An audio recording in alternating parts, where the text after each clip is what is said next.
This is the CBC Evening News. A very good evening to you with a Tuesday, June 19th edition of the CBC Evening News. I am Ryan Broom. In our top story, Barbados is looking forward to discussions with regional governments with respect to LIAT. Prime Minister Mia Motley, during an address at the opening of the 65th meeting of the OECS, told Caribbean leaders that inter-island transportation is vital and requires a resolution more than any other. These that were relevant decades ago cannot continue to be relevant as we enter the third decade of the 21st century, and that a review of governance structures, while at the same time recognizing how we operate, is absolutely critical if we are to ensure the viability of an airline that is really the lifeblood of this region. Similarly, it is time that we stop talking about inter-island ferry transportation and do it. And Ms. Motley told OECS leaders that though Barbados is outside of the grouping, it sees member states as family. Meanwhile, host Prime Minister and OECS Chairman Alan Chastanet of St. Lucia provided some insight into planned discussions with Barbados. The OECS and Barbados have had a long-standing relationship, and so has the Prime Minister with many of us. I extend my very warm welcome to the Prime Minister of Barbados, the Honourable Mia Motley, who has been invited to participate in the deliberations with heads of government. Among other matters, we will exchange views on regional and international issues of common concern and explore avenues for increased cooperation between the OECS and Barbados. I look forward to, with great anticipation, to this engagement. Barbados Water Authority officials tonight are bringing clarity following a viral social media video showing sewage surging from injection wells at the South Coast Sewage Plant. Our Kareem Smith has that story. You may have seen this viral video of the South Coast Sewage Plant. The video, shared by an employee, captured sewage gushing out of injection wells at the plant. On the scene are several Barbados Water Authority employees, including Manager of Wastewater Division Patricia Innes. In a press conference today, members of the authority's top brass sought to explain what happened. According to Minister of Water Resource Management Wilfred Abrams, it occurred when the wells reached their natural capacity, a situation made even worse by Monday's heavy rain. What you had yesterday was a situation where you didn't know how much was coming in. We did not know the functioning capacity of the wells. We figured it out yesterday, but at some point in time, somebody should have done a manual diversion, and that was not done in time. So what you then saw was as a result of more liquid going into the well than the well could actually handle. The overflow followed a decision last Thursday to finally divert the sewage from the streets to the injection wells. Despite the overflow, General Manager Keith Roy Halliday says the decision has also resulted in a number of positives. Among them, the South Coast streets have been completely free from sewage. This includes the bypass section next to the old Scotiabank manhole. You recall that there's a pump that's set up for bypass at the Scotiabank, and that area is now completely dry as well. 2, the heavily diluted sewage water is filtered and represents a significant reduction from the sewage water that was previously making its way to the swamp. 3, the force main, and this is the outgoing line, is now completely empty and accessible, which means that the repair work on this line can now commence. Excavation begins tomorrow, and with BWA officials working around the clock, Mr. Halliday says it should be completed in weeks. As for the video, Minister Abrams says it's unfortunate that an employee would leak it to the public. However, he says the BWA is committed to transparency and would continue to keep Barbadians fully engaged. Kareem Smith, CBC News. Thanks, Kareem. Well, Barbados is once again open for business for all. This assertion from Minister in the Ministry of Finance, Ryan Strawn, as government repealed legislation requiring businesses to have a tax clearance certificate. Without it, some businesses would be prevented from engaging in certain transactions.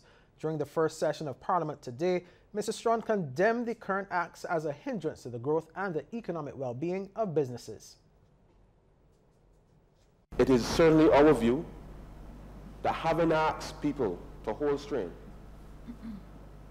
through very tough times, and many businesses did, and tried to work with the previous administration, that it is completely unfair, Mr. Speaker, to then impose restrictions on their trade at a time when the economy now needs every bit of investment, every bit of growth that we need to move forward. Mr. Speaker, as a professional economist, there's no explanation that I can put to this House as to try to even explain the motives of the previous administration with respect to these measures. And Minister Strawn says no revenue collection agency should seek to do harm to business.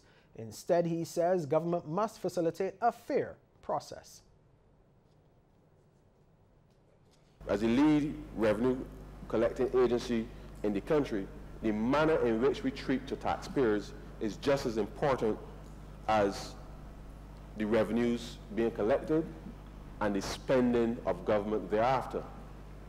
And so to the extent that we are working very hard, not just to change the image of the Revenue Authority, but certainly the interaction between the Revenue Authority and the individual constituents, if I may use that term, is equally important going forward. Meanwhile, Minister in the Ministry of Economic Affairs and Investment, Marcia Cadell, says the amendment doesn't mean government is soft on those who should be paying their taxes. She reiterates the new government is serious about making sure it receives all revenues that are due and owing. In order to carry out the business of government, but also to make sure that the people of Barbados are on an even playing field, that there are not those who are made to pay and those who are not so pursued. So I want to make it clear and re-emphasize the point that was made by the Honourable Prime Minister, that in phase 3 of the Barbados Economic Recovery and Transformation Plan, we planned by that phase as a government to have a comprehensive report on tax policy reform. Opposition leader Bishop Joseph Adderley wants the new administration to do away with the hindrances to business development so as to facilitate growth. He commended the government's efforts to repeal the legislation requiring businesses to have a tax clearance certificate, noting that on reflection on the past 10 years, not enough effort was placed on growth strategies in the economy. Bishop Adderley says the burdensome regime of taxation created further problems. The opposition leader also wants the government to look into the matter of tax avoidance by what he says are a delinquent few in Barbados. I believe the government should see it equally as its responsibility to look into that mischief. And we're not talking about inability to honor your tax obligations. We're talking about the mischief of delinquency with respect to honoring your tax obligations. Staying in news from the House, government has taken the step in fulfilling a manifesto promise of repealing the National Social Responsibility Levy. Minister in the Ministry of Finance, Ryan Strawn, criticized its introduction, labeling it a nightmare as he led off debate on the NSRL repeal bill in Parliament. BLP parliamentarians were united as they stood against the NSRL. Mr. Strawn told Parliament there was nothing social nor responsible with the levy. This represented the clearest sign of taxation without representation that we've ever seen in this country. Mr. Speaker,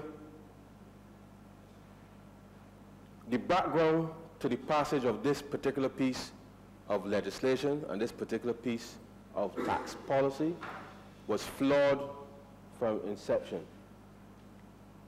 It was introduced at a time when the government had intended to grab as much taxes as it possibly can. The Minister of Agriculture and Food Security, Indar Weir, labeled the NSRL a draconian tax measure and renamed it an anti-social responsibility levy. The St. Philip South MP says the tax came at a time Barbadians were shouldering other burdens. He also says the NSRL also had a negative effect on the economy. When you look at the gains from the introduction of such a levy, it is well documented and reported that there were none. But that in fact, the levy caused the economy to contract. And that whilst we had increased prices in Barbados, increased cost of living, that you also had a social fallout in Barbados. Homes broken up simply because people no longer had that coping mechanism that went along with the comfortable lifestyles that they were accustomed to. And of course, that legislation was eventually passed this afternoon. Well, Crop Over is just about with us, and now there's some news about the judges being chosen for Crop Over events. That story and more coming up after the break.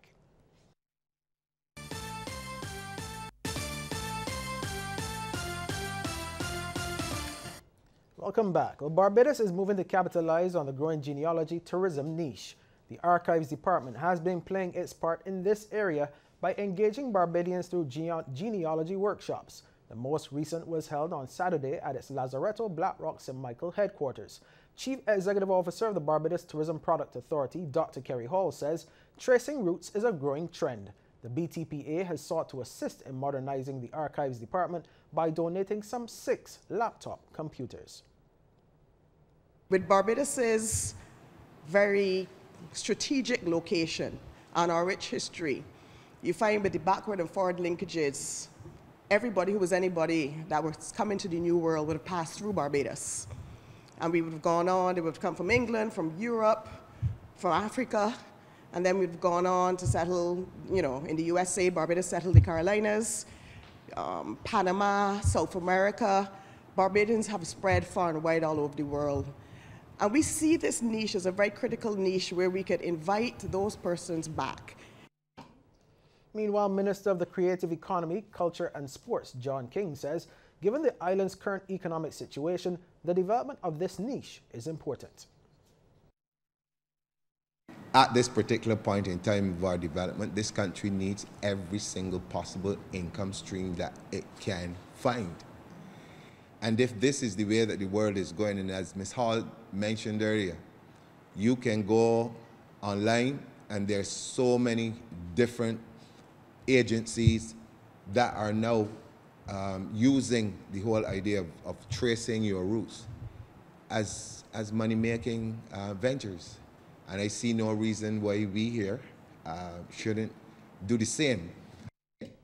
In other news, there will be several new faces at the judging tables for this year's Calypso competitions. Word of this from events producer with the National Cultural Foundation, Aja. There are going to be 3 new judges this year that are coming out for the first time this year, and they put them straight in the fire because they bring so much different dynamics. But Carrie Murray studied sound in New York with one of Jay-Z's engineers. He could have stayed in New York, but he said, no, I want to bring this expertise to Barbados. He's going to talk about production and new trends in production, technical things you will hear in the music. He referred mainly to party and sweet soca because the preliminaries, they listen to these tracks first. So he's going to teach them certain things you'll be hearing in a track that you don't hear and when you're playing the music live. Hence the workshop. Now, Aja's comments came during a workshop for competition judges put on by the NCF over the past weekend. He says the aim of the annual event is to allow for knowledge sharing among experts from the various disciplines, especially since there can be no discussion during the judging process.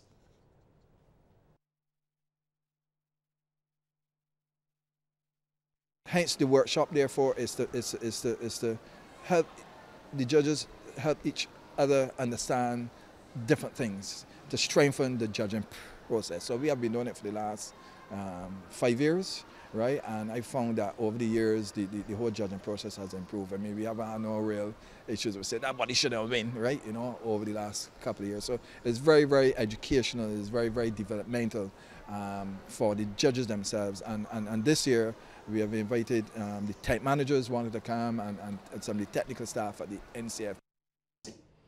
And now, speaking of things Calypso, Charles Irvington Smith, better known as Romeo, was given a send-off fitting of a true Calypso king today.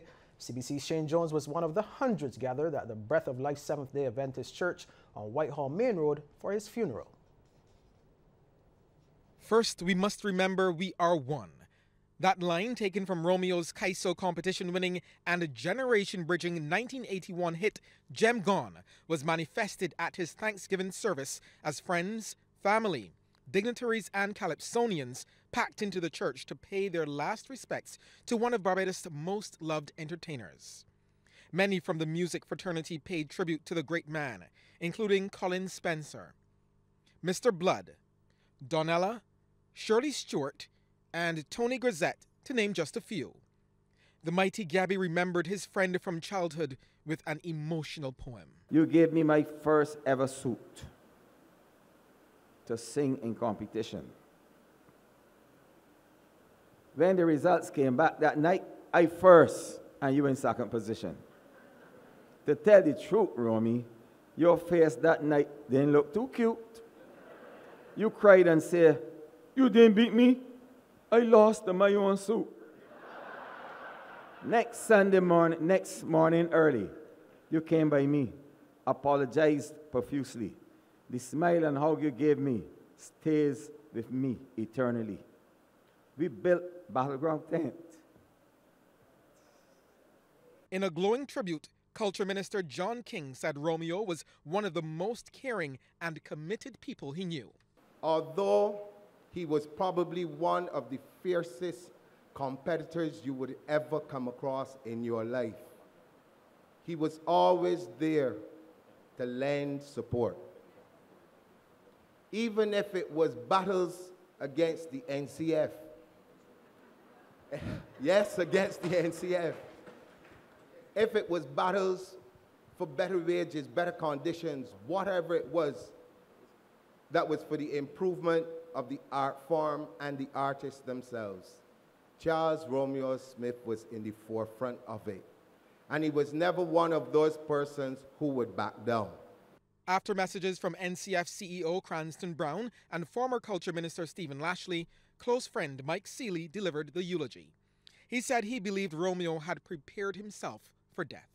I wouldn't want to reach 70, and after I reached 70, anything could play.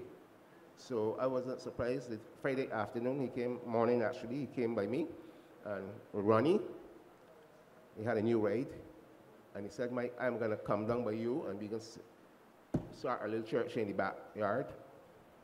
And that was the Friday, and by the Tuesday, Romy was gone.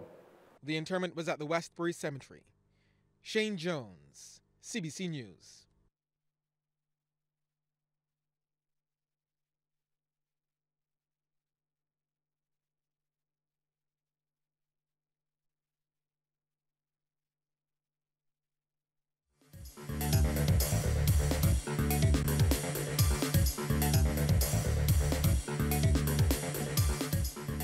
Welcome back. Well, in news from the region tonight, the apprehension of 16 members of the Dexter Street Gang in Jamaica has had a positive impact on the crime fight in Westmoreland. The Dexter Street Gang has been linked to several murders and shootings in the parish. Commanding officer for Westmoreland, Superintendent Gary McKenzie, says the police are working to apprehend the other members. It is suspected that some members of the gang have fled overseas. And the Ministry of Education in Guyana has implemented a new policy to ensure teenage mothers have the opportunity to go back to school while receiving support at their home and from their community. The policy manual was handed over by officials from the ministry and the United Nations Children's Fund.